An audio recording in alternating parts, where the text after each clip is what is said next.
Hey, Sunrise, it's Andrew here with your small group questions for this week as we continue to unpack the Sermon on the Mount. This week with verse 4, Blessed are those who mourn, for they shall be comforted. So as we look at the building out of life in the kingdom of heaven, as Matthew here is unpacking for us, what does it mean to mourn in our text? What are some of the different views? How do we apply those views to this text specifically? And how does that encourage us in our walk with Christ?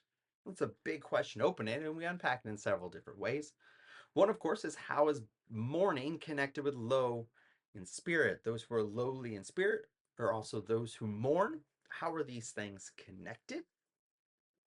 How then are we to be encouraged to mourn well? What does that look like in the life of a believer? What is the positive reality of being comforted? Why does Jesus give that reality that those blessed are those more they shall be comforted? What is the joy and comfort that we see?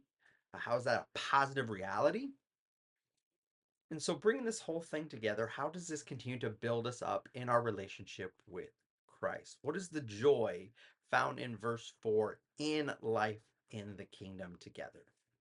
So again, I hope you unpack this a little bit in our small groups. Again, even taking time to pray for one another this week is, again, we'll have several of these small chunk verses, but being able to pray together, pray through mourning uh, for life and sin. Of course, sin's going to be a big part of what we'll unpack in the sermon this week and in life together as multiple aspects of mourning come into view. So working through some of these things, but ultimately through it all, finding comfort in Christ. Can't wait to worship with you guys on Sunday. See you soon.